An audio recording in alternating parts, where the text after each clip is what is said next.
Hi, everyone. Welcome to this month's episode of Dr. G's Think Tank on Resilience.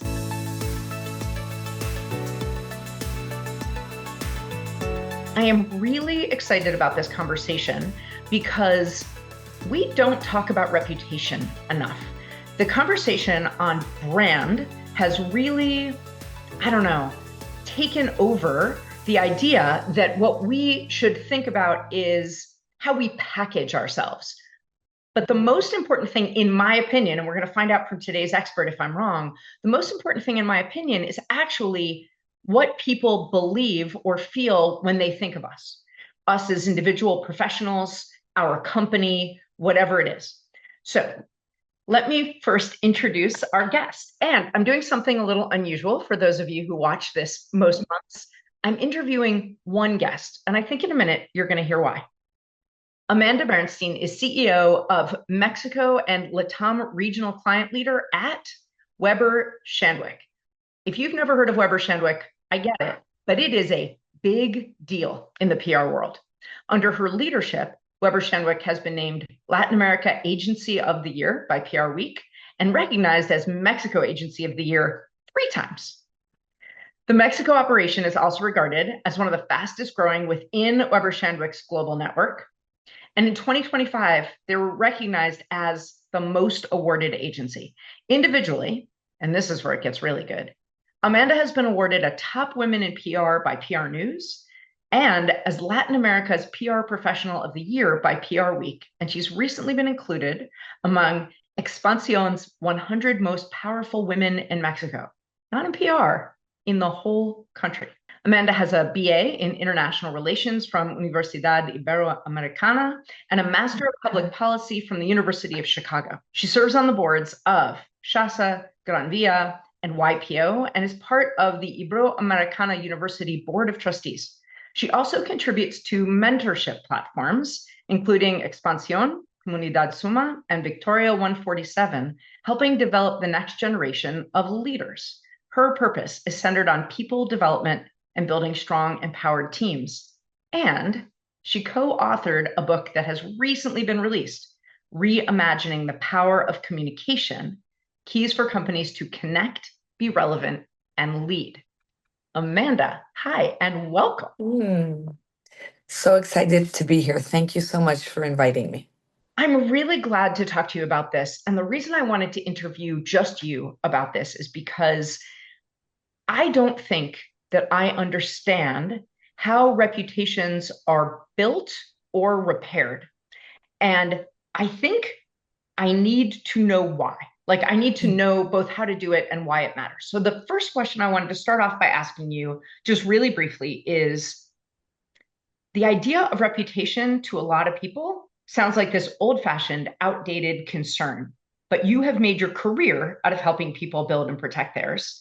So how do you think about reputation for individual professionals and for brands? Love the question. Thank you. So just one caveat I think that's very interesting is that the world sort of discovered resiliency in COVID, and sort of it became this very relevant word. And as born and raised in Mexico City and having lived in Mexico for all my life, I really think that as Latin Americans invented the word resilience, because just being part of countries that are so intense and passionate and we're dealing always with these constant challenges has made us naturally resilient. So I just thought that was like a cultural nuance that I thought was very important. So reputation, yes. Go ahead. Talk about that first. We'll come back to resilience for sure. Okay, good, because I know that's the key word. So I really think that reputation has definitely evolved from this old conception of something intangible, not related to the business, static in a way. You had a good reputation and it just stayed good, or you had a bad reputation and it just stayed bad, to a forward-looking strategic asset. Like reputation today hits the bottom line. And that's something very interesting, how we correlate reputation from being a nice to have to being a core business asset. And also what I think defines reputation today is that we're living in a permacrisis. So it's not even a crisis moment, it's just a permacrisis, right? This is the Um, most accurate, but soon to be my least favorite word in the universe. You're so right? correct. And that is terrible. Okay. And that is terrible, but everything is political, everything's public, and everything is personal. So reputation is not anymore about managing perceptions. It's about building and demonstrating value. So I think that's very important for us to know as we, go through this conversation. It's about consistent actions. It's about, brands and professionals building on a foundation of trust in a time of radical transparency. Trust has to be earned. It's not sort of given de facto. Okay. So you've said a lot of things already, but the biggest thing I'm hearing is our reputation is tied to our trustworthiness. Yes. Okay. That maybe not the biggest, but that's one really important piece that we can't try to compartmentalize reputation from actions, from there's no such thing as like, well, that's what he does in his personal life. That doesn't have No. anything to do with our business. There's nothing like that. Okay. So we're going to get further into that. But let me ask you, since you brought up resilience and reputation, what, in your professional opinion, does it mean to keep a reputation resilient? So, what I think it means to keep a reputation resilient is a few things. One is understanding that hope is not a strategy. That's the first thing I tell all my clients, right? You can't Yes. hope for the best and not be prepared for it. So one thing is really understanding that hope is not a strategy. That you, second of all, I think it's important to know that reputation is built consistently through actions. And many times what we tell our clients is make friends when you don't need them. So then when a crisis comes along, you have a natural buffer that is not built spontaneously, but is really, has been built and you have that credit in your favor. So that's something else that I think is very relevant. Wait, when Vulnerabilities, you say yes, friends, though, in a professional sense, what do you really mean? Do you mean stakeholders, right? allies? Do you mean Allies. collaboration? I mean, and again, I'm going back to sort of what I do in a Yeah, consult, please. in a communication consultancy, but it's how you reach out to stakeholders. How do you build communities? How do you sort of have allies, build your allies when you don't necessarily need something from them, but that then when you do need something, you will have had a relationship, a prior relationship, right? Yes. Can you Um, help me think about what that looks like for an individual professional within a company? So let's say somebody joins the leadership team of a tiny organization or a large organization, whatever it is. And right now they're in the honeymoon period. Everybody knows why they get hired. They're grateful they're there to take some of the work off people's plates or to spearhead a new initiative, but they want to do that like building allies, building friendship before their first big mess up, right? They're going to have a big screw up. Everybody does. So even in terms of internal reputation for me as a professional, what does making allies or reaching out to stakeholders look like for me? Being a team builder, right? Being a team player, not be a standalone that says that everything is thanks to them. So I really think it's this outreach and this building community, being people mistake vulnerability for weakness. I consider vulnerability being honest and really expressing what you feel instead of what you think you should say. So people really detect, people that are genuine. People detect when you're a team player. People detect when you're just reaching out for interests rather than for the interests of what the person thinks, believes, and can really help you navigate the inside world of an organization. That makes sense. Hey, for everybody who's with us live right now, we already have a great question in the chat and we will get to it. So please, if you think of other questions, drop them in there and I'll get to them.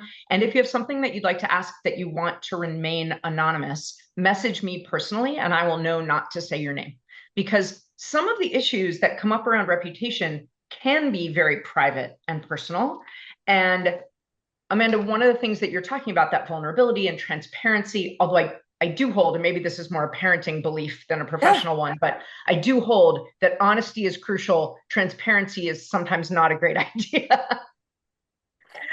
Again, I mean, it's not like, all black or all white, right? Yeah. There's so many in betweens. There's so many grays. So transparency does have to fit in within a framework.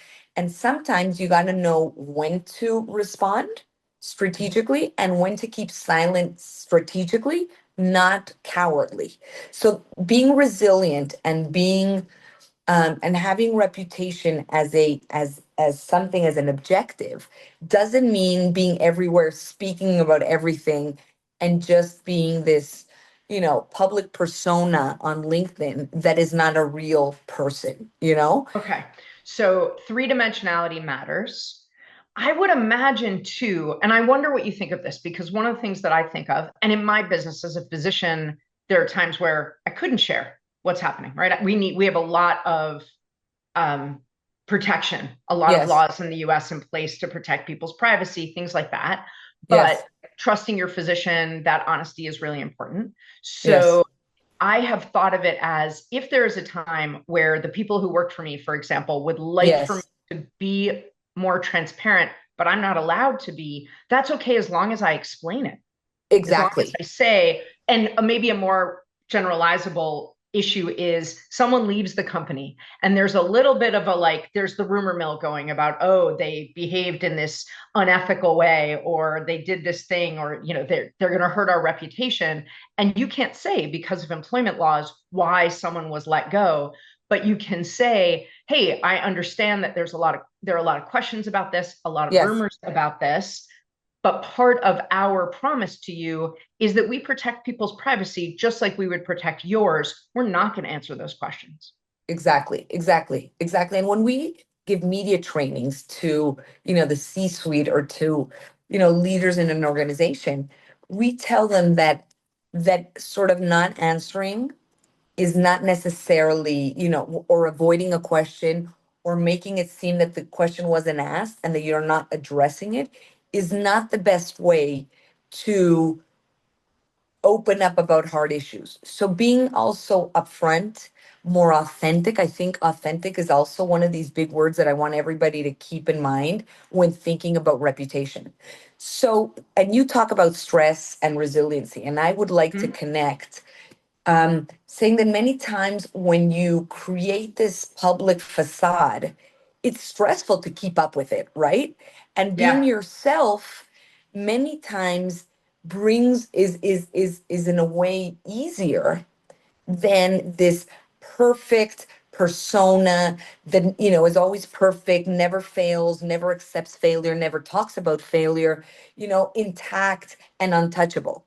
We are seeing a new generation of resilient leaders that are open, are more authentic. They talk about situations that sometimes are hard or address sort of the elephant in the room. So we're definitely seeing how the narrative is evolving and how your narrative has to include more value creation than only talking about results and the perfect things you've implemented. So that's one thing I want to talk about.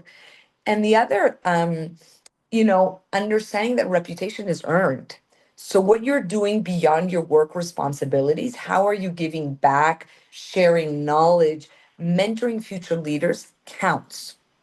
And I would add to that list, because I have giving back, sharing knowledge, mentoring the future, whatever, future leaders, Yes, future community, future yes, whatever it is, research and development.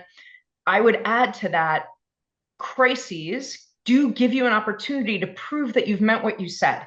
I had some clients during the pandemic that I really urged them, they're in small businesses. They've said for years to their customers, we consider you family. And I was like, well, then you've got to be reaching out even while your business isn't operating the way they absolutely. normally expect during the pandemic, because then you'll prove that you meant it. Yep. You know what's It's, interesting, and in the communication landscape, the pandemic was a really turning point in two big things. One was we all became health companies. So even if we weren't a health company, we all became health companies because we had to deal with very personal issues. So I think that made us more empathetic than ever. So there's a narrative change before and after the pandemic. And the second big change has to do with the fact that employee communications became more relevant than ever. So we used to have our leaders only reporting back to their board or to their investors and sort of taking a little bit for granted the employee communications as a measure of success or reputation of the company.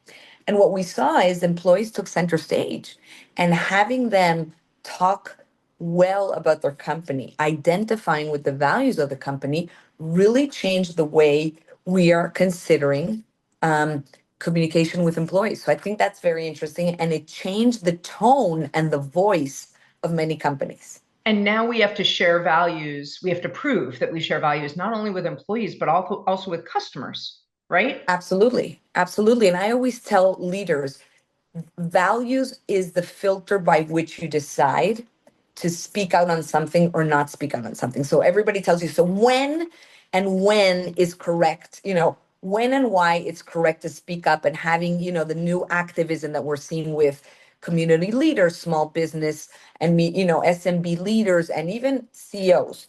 And it has to do, if this social issue is related or goes against your values, then you must speak up and have a point of view. If it doesn't, yes, go ahead. I see Well, you I was just thinking questioning. that the question that I have is I'm really hearing you talk about values, and it takes me back to I said to you, if I'm just starting at a company, how do I start to make those friends before I need them? How do I start to prove myself in a way that's going to buffer me when I mess up? And Yes, I think what you're saying is prove your values, give other people credit, not in a facade way, but like if you are somebody who is good at noticing when other people have contributed, speak up. If you speak are up. somebody who cares very much about the physical and mental health of the people that you work with, ask how they are. Yes, Show your values, because when you align with people on values, they can forgive more mistakes. absolutely. And we're Okay. seeing a big transition in corporate narratives in crisis situations. And I'm going to give you a really good example. So, when a crisis, and this is just me being me, but being a little bit of a snob with the terms, but Yes, please. there's there's scandals and then there's crisis, right? Because many times we confuse a media scandal from a real crisis. So just So to make tell sure us the that, difference. so a scandal is, hype, trending topic, a meme that goes viral, kind of a thing that impacts you. Um, and a crisis is when there's people that are affected and there's third party people involved in the situation. So that's one of the differences, just So the FYI. kiss cam situation with the CEO and at the Coldplay concert last year, Oh my God. scandal or crisis? But I would say crisis because it did affect families. There wasn't, there Right. And was, the bottom lines. And yeah, and the bottom line of the company, right? But what I'm got it. trying to say is that now companies have a different approach, or at least what we're seeing and what we're promoting with our clients is, companies used to sort of blame the mistake on others or not accept the mistake. And now we're seeing um, public companies saying, we made a mistake.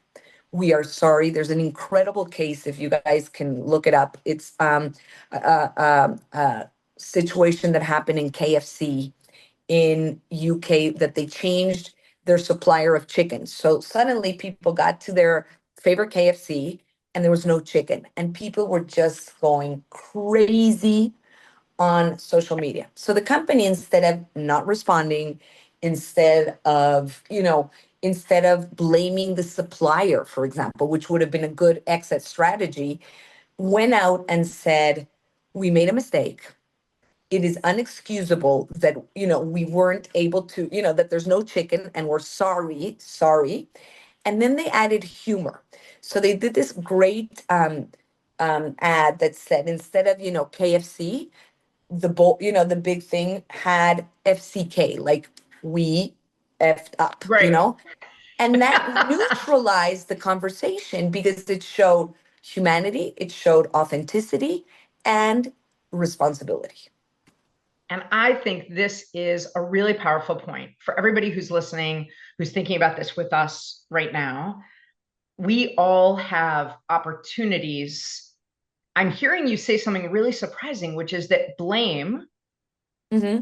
it used to be the go-to strategy, but Absolutely. accountability Is now the new actually go-to can strategy. build resilience, I love that. Yes. Yes. right? Yes. So when you flip blame to accountability, taking professional organizational accountability, you can really build your reputation. So I have to wonder and hope that that's true personally as well. So when I've Absolutely. scheduled a think tank that I sent everybody an invitation to last summer, when I had no intention and never have a think tank in August, but my Mm. calendar invites went out as normal. Several, I heard from a bunch of people who showed up to an empty Zoom room, to a waiting room that never ended. And maybe one person thought, oh, good, I got 45 minutes back, but most people were frustrated. I had, I'd really taken away something that's the one thing we can't get back, which is time. And so that's an opportunity for me Yes. to, and almost actually, no matter what happened, right? I can explain if I want to, oh, it was this scheduling issue, Yes. Yes. Zoom Yes. change, whatever. But I can explain what happened if I want to. But the only real strong resilience building opportunity there, trust building opportunity, is for me to first say, I'm so sorry. I did this.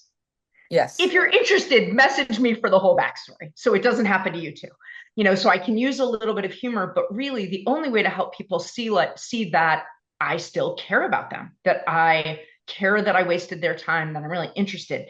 And I think that we can do that with our colleagues, not only our customers or our Mm-hmm. community. We can do it in our family, right? Like that. Absolutely. And you So, can't get mad with an apology, right? well, sure you I can, mean, well, but you can, but it's a it takes a lot of the different, sting. it's a Yeah. different, exactly. It's a totally different approach than blaming a third party, and many times we have situations where the company just wants to blame externals and doesn't assume the responsibility. The typical way of managing, difficult situation was fire the person who committed the error. And that was enough. And now that is not enough. It's what happens after. What did you learn as a company, as a team, that then can make you better in the future? So it's not only accountability, but it's also about flexibility to continue learning and to continue um, addressing issues that are important for your customers, for your employees, and for your, and for your values.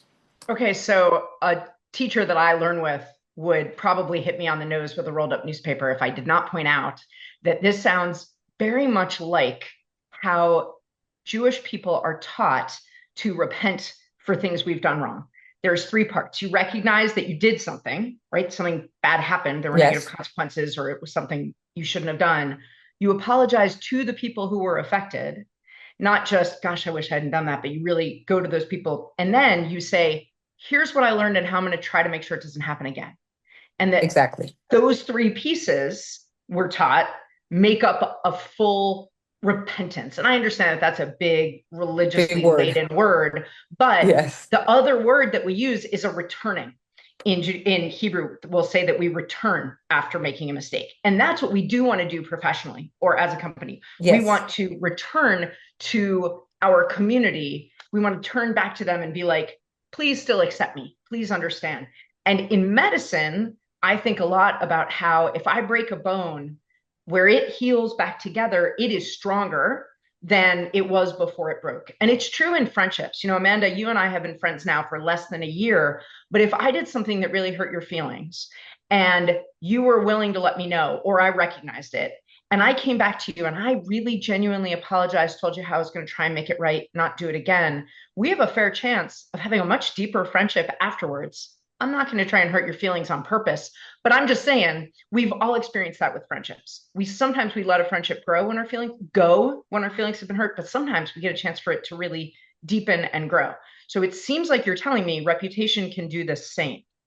yes, it can and it should. Okay. If you handle it well, there's a good chance. Okay. Before we get to the other piece I want to ask you, which is when um when something you could hide happens and it's like, could really sink your organization. And that's a question I've been asked by a few people. I want to first ask you this question that came in from Bruce. Who Yes. puts the narrative to our reputation? Others in the audience or us, the organization or the individual? Like really who gets to form the narrative? Absolutely, we should. That's key in building a strong reputation. So it's really identifying that white space where you want to fill that space with your narrative, understanding your attributes. Also, this is key. Also, understanding your weaknesses. So many people don't understand reputation until they lose it, right? And I Yeah. always tell our clients that most crisis or scandals, like a cold, start showing symptoms before you're like feeling terribly sick in bed, you know? So it is Hmm. very important to really define the framework of your attributes, of your weaknesses, and have a clear decision making process. So you should fill the narrative, others should not. That doesn't mean that listening and is not important. I don't want you guys to stop listening and just say this is who I am, this is what I want to push out to the world, whether they like it or not, this is who I am. But I do think that you have to define what your value creation is, what your topics of expertise are, and who is the person that you want to show internally and externally. Okay, and fill that void and make sure that you um, have consistent actions that build that reputation. So reputation again used to be sort of this objective that you'd reach, and then once you reach, you didn't have to work at it. Now reputation is a constant evolving machine that you have to nurture, that you have to protect, and that you also have to share. So I think those are important um, considerations when I'm building a also wondering, narrative and a I'm also voice. wondering on that list, protect it, share it, but also how do you audit your own reputation? What I mean is, how do I find out besides just, waiting for my annual review or maybe asking a few people I feel close to, hey, what do people think of me? How can someone tell? What are those early warning signs, both of strengths and weaknesses? Like, how can I Hmm. tell as a Hmm. professional where I stand and what I might need to shore up a little bit, or as a small company? Well, it's interesting. We used to always just put out to the world messages, right? The company Right. would come out, send a message, and broadcast it to whoever, right? Right. And we have a Now, content calendar and we're just pushing, pushing, pushing. and we're just pushing, pushing, pushing out, out, out, out. And Right. now I do think that there's a different thermometer. You're also understanding the response you're getting. I mean, it doesn't mean that by not, that forming your narrative doesn't mean you're not receptive or empathetic of the comments you get, of the vibe you feel in a boardroom or in an office or in a team, or in an offsite. I mean, guys, at the end of the day, we're humans talking to humans. It's not like company A talking to consumers B. We're humans talking to humans, and we understand those connections. And we have to read the signs and read the comments. And then, you might, you sort of fine tune as you go along. That's why it's an ongoing process that is being, pulled together, edited, and also the culture around you is very important. So we cannot be totally independent of the culture and the situations around us, because then we won't be relevant, or we will be on. I lost you for a second, just for a Yes, you second. froze for You're me. back. But what I wanted to ask you is, so you said it very early on in our conversation that you have to really pay attention to how you're received. And so maybe actually it's easier now because you do get comments. You don't just put up a Yes, billboard or an ad on a subway and hope that people take the right thing. You have to exactly. look. For people in smaller companies, I do think asking people of different generations when you're going to put something out or when you have put something out, what they've seen, how it lands with them. You can do some inside market research, and it's really an interesting question too about how you iterate. I think Mm-hmm. the biggest advantage is you get to correct misconceptions. Yes. Um, we have a great question from someone in the chat, and I wanted to turn your attention to a place that I think a lot of leaders struggle in any sort of company that relies tremendously upon reputation, like a community center or a local business, something like that.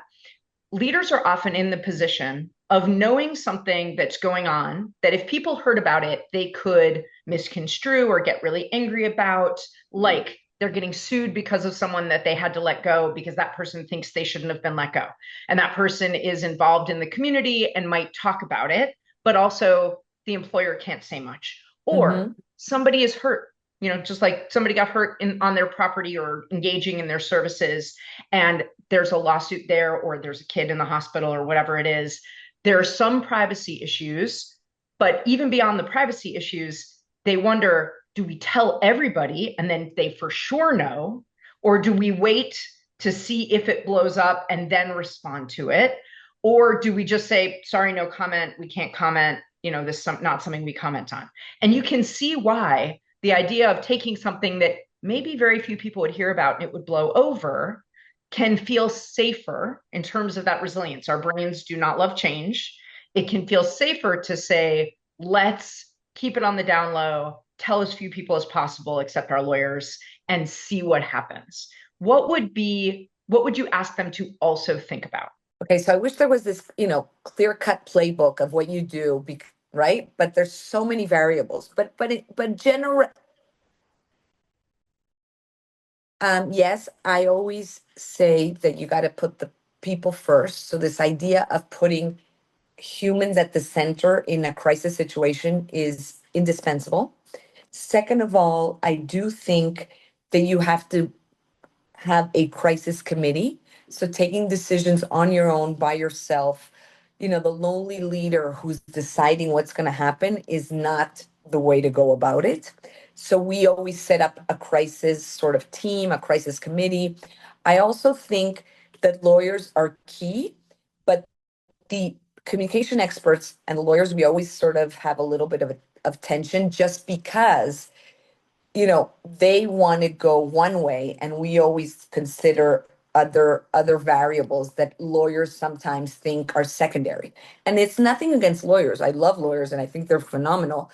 But I also think it's finding this more, middle ground between a legal action and a personal community action, right? So it's how we combine the legal with the human at the center. So that's something that we always address.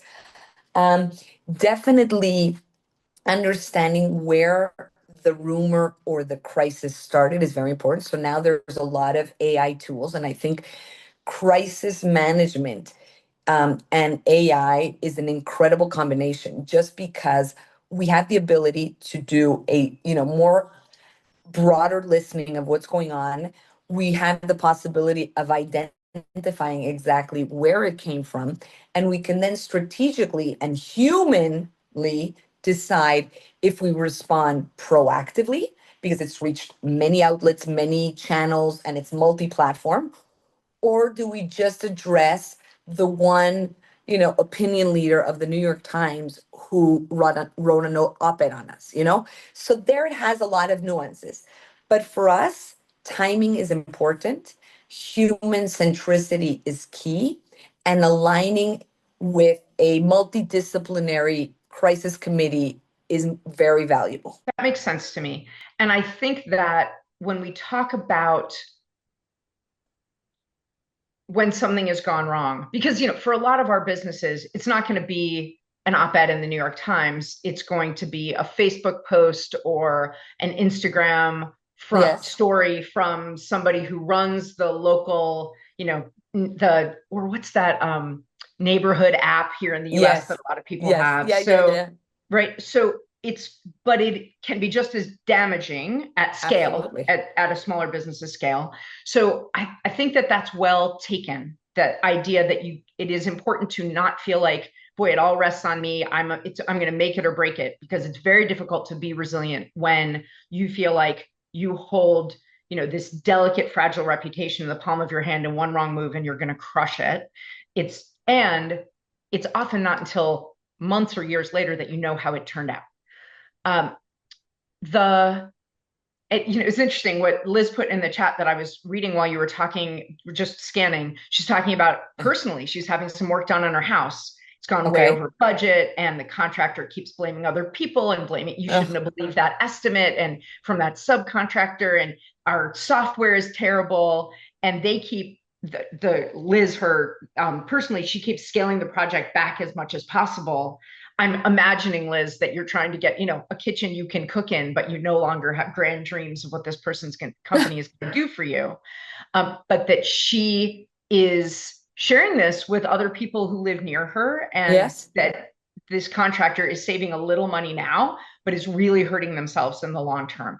And that makes me think, Liz, that story of what you're saying, Amanda, about how we can respond when something is going wrong like this. First of all, if it is at the really personal level, I think if this contractor anywhere until like 2 days ago had come to Liz and said, hey, you know what? This isn't your fault. And we really messed up. We did not end up giving you what we promised for, what even remotely close to what we thought we could do it for. How can we work together to make this right?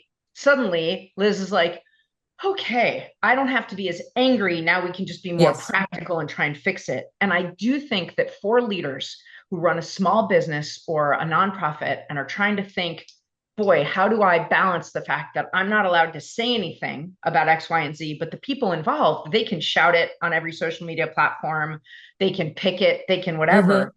You can always talk about your policies. So you can always say how we approach issues like this Yes. this, and this. And look at our mission. You see that the Mm-hmm. way we approach it reflects our mission. So it Mm-hmm. takes us right back to that trustworthy thing that you were talking about when you said trustworthy is consistency and repetition, Yes. not just we consistently are aiming towards the right thing, but we consistently move the steering wheel back towards that goal. We may or may not get there every time, but we consistently recorrect trying to get there. Amanda, when you first started talking about resilience and Latin America and Central America, and you said this is a part of our culture, what I want to say to you is that there's a plus and a minus to that. Mm-hmm. Meaning, Mm-hmm. I hear you that what you said is, boy, we've been through pretty much everything, and we are still thriving. And so we as a culture know the importance of resilience, and we feel like we have some real skills and strategies for it. The flip side is people in that situation, as many cultural groups are, believe that, like, Mm-hmm. boy, we've been through it all. When you say resilient, I would Mm-hmm. imagine Alaskans feel the same way.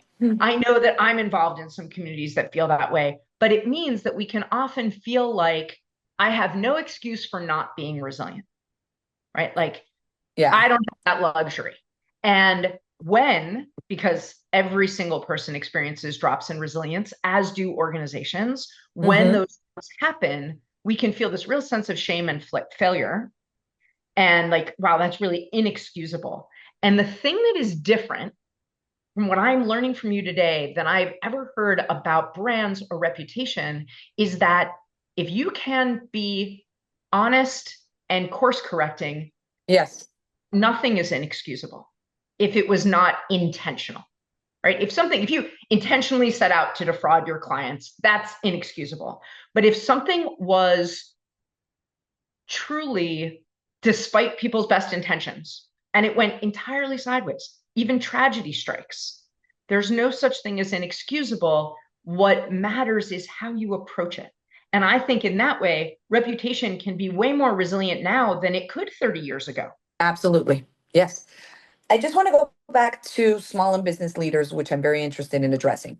So one of the things that we've noticed working with SMBs as well as these, global companies, et cetera, is that SMBs tend to be less disciplined in a moment of crisis than big companies. So I just think that we've talked about consistency, and we've talked about congruency, but I do want to emphasize these two words for founders of companies, SMBs that are, the founder is also the CEO, and there's a lot of personal and emotional connections to the business, where we have to be even more sensitive to that and to being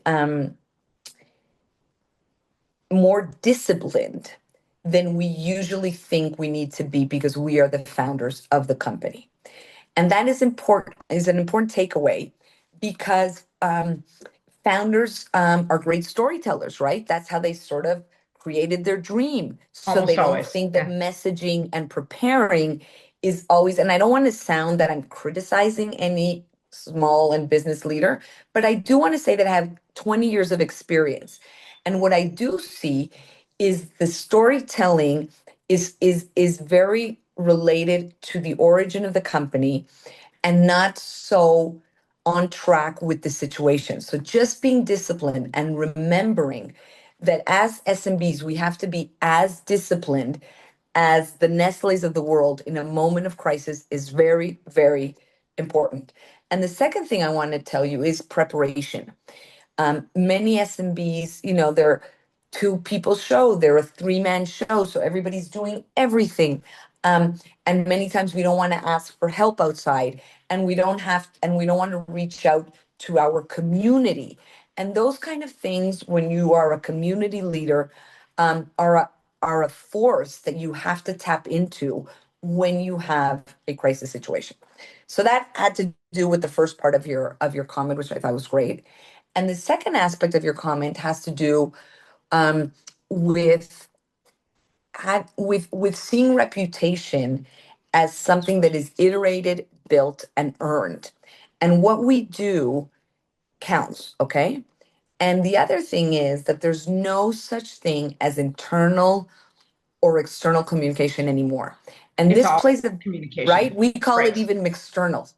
And there's Mixed. no such, yes, and there's no such thing as a personal opinion when you are in a business environment. There's no such thing as, having on your SMS or on your profile of a social media, that you're like without a shirt on. I mean, we do have to take care of these really, they might sound trivial, but they're not, because there is no such thing as two personas.